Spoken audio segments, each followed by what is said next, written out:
First నా దగ్గరికి సందీప్ని ఒక 5 ఇయర్స్ బ్యాక్ ఎస్కేని తీసుకొచ్చి డార్లింగ్ తిను చాలా మంచి టాలెంటెడ్ చాయ్ బిస్కెట్లో చేస్తాడు సందీప్ అని చెప్పి అప్పుడు ఒక కథ చెప్పాడనమాట. అప్పటి నుంచి యాక్చువల్గా ఎస్కేన్తో ట్రావెల్ అవుతూనే ఉన్నాడు. ఎస్కేన్ కూడా చాలా బాగా చూసుకున్నాడు దాన్ని.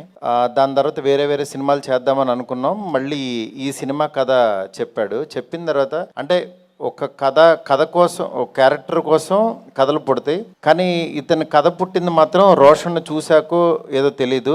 బిగినింగ్ నుంచి రోషన్తో చేయాలి, రోషన్నే నాకు కనిపిస్తున్నాడని చెప్పేవాడు. నిజంగా తను కథ ఈ రూపం తీసుకుని ఇక్కడ దాకా తీసుకొచ్చాడు. నిజంగా తన సంకల్పం చాలా గొప్పది, చాలా మంచి పాజిటివ్ పర్సన్. కానీ రీసెంట్గా చిన్న వాటికి ఫస్ట్రేట్ అయిపోతున్నాడు. తమ్ముడు ఎందుకు తమ్ముడు నీకు అంత ఆవేశం? ఏదున్నా సరే సోషల్ మీడియా ఉందని అందరిలాగా నువ్వు కూడా ట్విట్టర్లో ఎందుకు ట్వీట్లు వేసేయటం?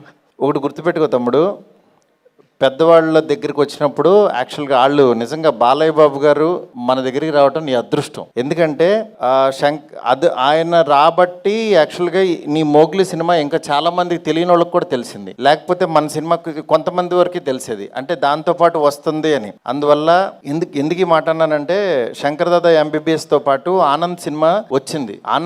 శంకర్ దాదా ఎంబీబీఎస్తో పాటు వచ్చింది కాబట్టి, చిరంజీవి గారిది వచ్చింది, దాంతోపాటు వచ్చింది కాబట్టి చాలా మందికి తెలిసింది. ఆ సినిమా చూశారు. ఇవాళ ఒక శేఖర్ కమలాన్ని ఒక మంచి డైరెక్టర్ని మనం ఇదయ్యాం. అలాగే నువ్వు కూడా బాలయ్య బాబు గారి బ్లెస్సింగ్స్తో నువ్వు ఎదగాలని కోరుకుంటున్నాను నేను. ఎందుకంటే ఎప్పుడు మనం నెగిటివ్ ఉండొద్దు. ఎందుకంటే ఒక పని జరిగిందంటే మేబీ ఈ డేట్ నీకు 13 రావటం మంచిదేమో, దాని గురించి మనం ఫస్ట్రేట్ అయిపోయి ట్వీట్లో వేసేసి కామెంట్స్ వేసేసి అవి వద్దు. ఎందుకంటే నువ్వు చాలా ఎదగల తమ్ముడు. నువ్వు మాట్లాడుతుంటే వినబుద్ధి అవుతుంది.